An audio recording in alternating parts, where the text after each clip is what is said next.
RCB ಗೆಲುವಿನ ಸಂಭ್ರಮಾಚರಣೆಯಲ್ಲಿ ಆದಂತಹ ಕಾಲ್ತುಳಿತದಿಂದ 11 ಮಂದಿ ಸಾವನ್ನಪ್ಪಿರ್ತಕ್ಕಂಥದ್ದು. ಈ ಒಂದು ಘಟನೆಗೆ ರಾಜ್ಯ ಸರ್ಕಾರವೇ ನೇರ ಹೊಣೆ ಅಂತೇಳಿ ಮೈಸೂರಿನ RTI ಕಾರ್ಯಕರ್ತರಾದಂತಹ ಸ್ನೇಹಮಯಿ ಕೃಷ್ಣರವರು CM ಹಾಗೂ DCM ಅನ್ನ ಆರೋಪಿಸಿ ಒಂದು ದೂರನ್ನು ಕೂಡ ಕೊಟ್ಟಿರ್ತಕ್ಕಂಥದ್ದು. ನನ್ನೊಟ್ಟಿಗೆ ಖುದ್ದು ಸ್ನೇಹಮಯಿ ಕೃಷ್ಣರವರಿದ್ದಾರೆ. ಸರ್, ಏನು ಸರ್ ಅದು ದೂರು ಕೊಟ್ಟಿದ್ದೀರಿ? ನಿನ್ನೆ ನಡೆದಂಥ ಒಂದು ಘಟನೆಗೆ CM ಅವ್ರನ್ನ ಹೊಣೆಗಾರಿಕೆ ಮಾಡಿದ್ದೀರಿ. ಸರ್, ನಿನ್ನೆ ಚಿನ್ನಸ್ವಾಮಿ ಕ್ರೀಡಾಂಗಣದಲ್ಲಿ ನಡೆದಂಥ ದುರಂತದಲ್ಲಿ 11 ಜನರ ಏನು ಸಾವಾಗಿದೆ ಮತ್ತು 30-40ಕ್ಕಿಂತ ಹೆಚ್ಚಿನ ಜನರಿಗೆ ನೋವಾಗಿದೆ. ಇದಕ್ಕೆ ಮುಖ್ಯಮಂತ್ರಿ ಸಿದ್ದರಾಮಯ್ಯ ಮತ್ತು ಉಪಮುಖ್ಯಮಂತ್ರಿ DK ಶಿವಕುಮಾರ್ ಹಾಗೂ ಕರ್ನಾಟಕ ರಾಜ್ಯ ಕ್ರಿಕೆಟ್ ಮಂಡಳಿಯ ಪದಾಧಿಕಾರಿಗಳು ಮಾಡಿದಂಥ ದುಡುಕಿನ ನಿರ್ಧಾರ ಹಾಗೂ ನಿರ್ಲಕ್ಷ್ಯದಿಂದ ನಡೆದಿದೆ ಅಂತೇಳಿ ಅದಕ್ಕೆ ಬೇಕಾದ ಸಾಕ್ಷ್ಯಗಳು ನನಗೆ ದೊರೆತಿದ್ರಿಂದ ಆ ಒಂದು ಹಿನ್ನೆಲೆಯಲ್ಲಿ ಅವರ ವಿರುದ್ಧ ಭಾರತೀಯ ನ್ಯಾಯ ಸಮಿತಿಯ ಕಲಂ 106 ಪ್ರಕಾರ ಮೊಕದ್ದಮೆ ದಾಖಲು ಮಾಡಿ ಅಂತೇಳಿ ನಾನು ಕಬ್ಬನ್ ಪಾರ್ಕ್ ಪೊಲೀಸ್ ಠಾಣೆಗೆ ದೂರನ್ನು ನೀಡಿದ್ದೀನಿ.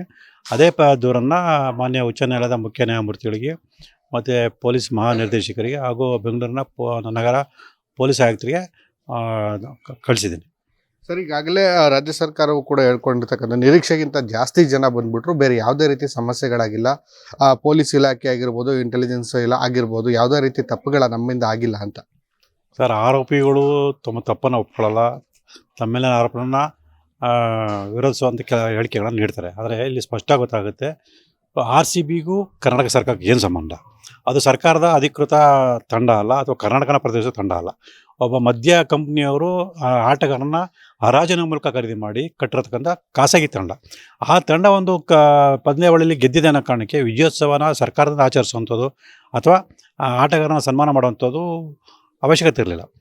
ಇಲ್ಲಿ ಚಿನ್ನಸ್ವಾಮಿ ಸ್ಟೇಡಿಯಮಲ್ಲಿ ಕರ್ನಾಟಕ ರಾಜ್ಯ ಕ್ರಿಕೆಟ್ ಮಂಡಳಿ ಏನು ವಿಜಯೋತ್ಸವ ಕಾರ್ಯಕ್ರಮ ಇಟ್ಕೊಂಡ್ರು, ಆ ಒಂದು ಹಿನ್ನೆಲೆಯಲ್ಲಿ ಇವರು ಕೂಡ ಅದೇ ಕಾರ್ಯಕ್ರಮದಲ್ಲಿ ಇವರು ಕೂಡ ಸನ್ಮಾನ ಮಾಡುವಂಥ ಕಾರ್ಯಕ್ರಮ ಮಾಡಬಹುದಾಗಿದ್ದರೆ ಅದರ ಬದಲು ಇವರು ತಮ್ಮ ಪ್ರತಿಷ್ಠೆಗೋಸ್ಕರ ವಿಧಾನಸೌಧದ ಮುಂದೆ ದಿಢೀರಂತೇಳಿ ಒಂದು ಕಾರ್ಯಕ್ರಮ ಆಯೋಜನೆ ಮಾಡಿದ್ರಿಂದ ಸೊ ಚಿನ್ನಸ್ವಾಮಿ ಕ್ರೀಡಾಂಗಣದಂಥ ಎಲ್ಲ ಪೊಲೀಸ್ ಅಧಿಕಾರಿಗಳು ವಿಧಾನಸೌಧಕ್ಕೆ ಸ್ಥಳಕ್ಕೆ ಬಂದಿದ್ದರಿಂದ ಸೊ ಅಲ್ಲಿಗೆ ಈ ಕಾಲ್ತುಳಿತ ಏನು ಇದು ನಡೆದಿದೆ, ಆ ದುರ್ಘಟನೆ ನಡೆದು ಸಾವು ಕಾರಣ ಆಗಿದೆ. ಅಂದರೆ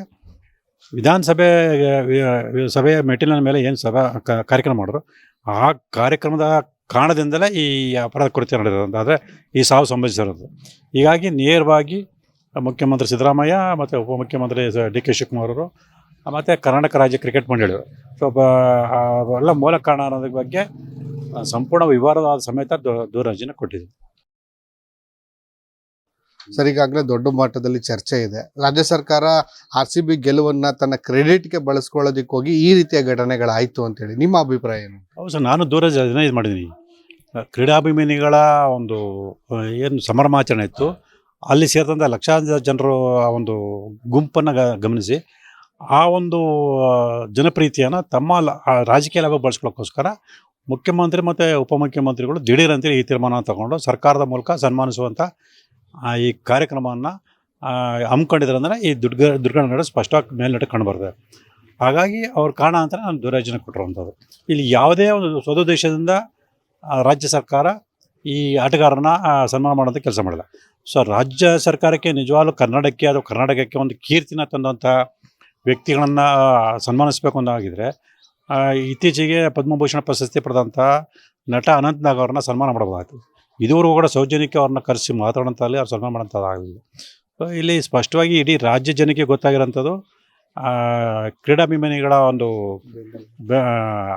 ಜನಪ್ರೀತಿಯನ್ನು ತಮ್ಮ ರಾಜ್ಯಕ್ಕೆ ಬಳಸ್ಕೊಳ್ಳೋಕ್ಕೋಸ್ಕರ ಈ ಒಂದು ಕಾರ್ಯಕ್ರಮ ಮಾಡೋದ್ರ ಮೂಲಕ ಈ ದುರಂತ ಕಾರಣರಾಗಿದ್ದಾರೆ ಸ್ಪಷ್ಟವಾಗಿ ಎಲ್ಲರಿಗೂ ಗೊತ್ತಾಗಿರೋಂಥ ವಿಚಾರ.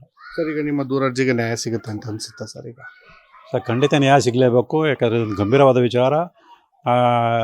ಇಲ್ಲ ಅಂತೇಳಿದ್ರೆ ಅವರು ಕ್ರಮ ತಗೊಳ್ಳಿಲ್ಲ ಅಂತಂದರೆ ಯಥಾ ಪ್ರಕಾರ ನ್ಯಾಯಾಲಯದ ಮೂಲಕ ತಪ್ಪಿತಸ್ಥರ ಪ್ರಕರಣ ದಾಖಲು ಮಾಡಿಸಿ ಕಾನೂನು ಕ್ರಮ ತಗೊಳ್ತೀವಿ.